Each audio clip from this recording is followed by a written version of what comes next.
രാമായണ കഥാപാത്രങ്ങളുമായി ബന്ധപ്പെട്ട P Balachandran എം.എൽ.എയുടെ Facebook പോസ്റ്റിൽ പാർട്ടിയുടെ അച്ചടക്ക നടപടി വരുമ്പോഴും CPI-യിലെ ഒരു വിഭാഗം അതൃപ്തിയിലാണ്. സാമൂഹിക മാധ്യമത്തിൽ പോസ്റ്റിട്ട നടപടി ഗുരുതരമായ അച്ചടക്ക ലംഘനമായി CPI വിലയിരുത്തിയിരുന്നു. ബാലചന്ദ്രനെ പാർട്ടിയിൽ നിന്നും സസ്പെൻഡ് ചെയ്യണമെന്ന അഭിപ്രായം ഇപ്പോഴും സജീവമാണ്. തൃശൂർ ലോക്സഭാ തെരഞ്ഞെടുപ്പ് പ്രവർത്തനങ്ങളിൽ നിന്നും MLA-യെ അകറ്റി നിർത്തണമെന്ന അഭിപ്രായം ഇപ്പോഴും സജീവമാണ്. അച്ചടക്ക നടപടിയുടെ ഭാഗമായി പരസ്യമായി ശാസിക്കാൻ പാർട്ടി ജില്ലാ എക്സിക്യൂട്ടീവ് യോഗം തീരുമാനിച്ചിരുന്നു. പോസ്റ്റ് പിൻവലിച്ച MLA ഖേദപ്രകടനം നടത്തിയെങ്കിലും പാർട്ടിയുടെ ഉത്തരവാദിത്തപ്പെട്ട വ്യക്തിയും ജനപ്രതിനിധിയുമായ ആളുടെ ഭാഗത്തുനിന്ന് യോജിക്കാത്ത വിധത്തിൽ പ്രവർത്തനമുണ്ടായതായി കണ്ടെത്തി. ജില്ലാ എക്സിക്യൂട്ടീവ് അംഗം VS പ്രിൻസ് അധ്യക്ഷത വഹിച്ച യോഗത്തിൽ സംസ്ഥാന എക്സിക്യൂട്ടീവ് അംഗങ്ങളായ KP രാജേന്ദ്രൻ, CN ജയദേവൻ എന്നിവരും ജില്ലാ സെക്രട്ടറി KK വത്സരാജും പങ്കെടുത്തു.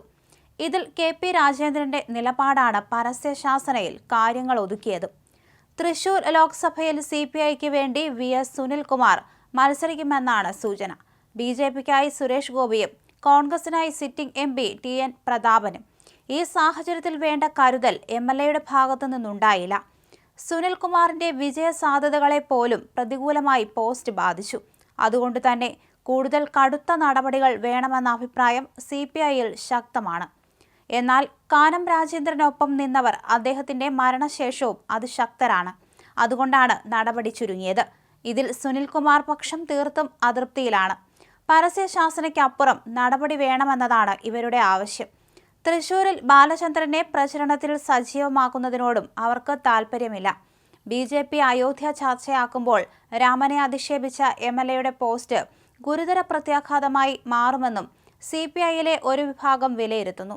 വ്യക്തികളുടെ വിശ്വാസ പ്രമാണങ്ങളെയും ആചാരാനുഷ്ഠാനങ്ങളെയും ആദരിക്കുകയും വ്യക്തി സ്വാതന്ത്ര്യത്തെ വിലമതിക്കുകയും ചെയ്യുന്ന പാർട്ടിയാണ് CPI. വിഷയത്തിൽ നേരത്തെ പാർട്ടി ഖേദപ്രകടനം നടത്തിയിരുന്നതായും KK വത്സരാജ് വിശദീകരിച്ചിട്ടുണ്ട്.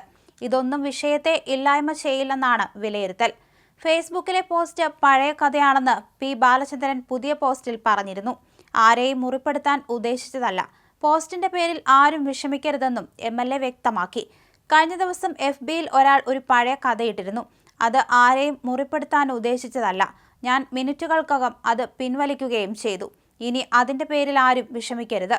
ഞാൻ നിർവ്യാജം ഖേദം രേഖപ്പെടുത്തുന്നു. P ബാലചന്ദ്രന്റെ പോസ്റ്റ് ഇത്തരത്തിലായിരുന്നു.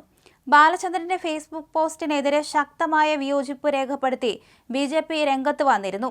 P ബാലചന്ദ്രൻ രാജിവെക്കണമെന്ന് BJP ജില്ലാ പ്രസിഡന്റ് അനീഷ് കുമാർ ആവശ്യപ്പെട്ടു.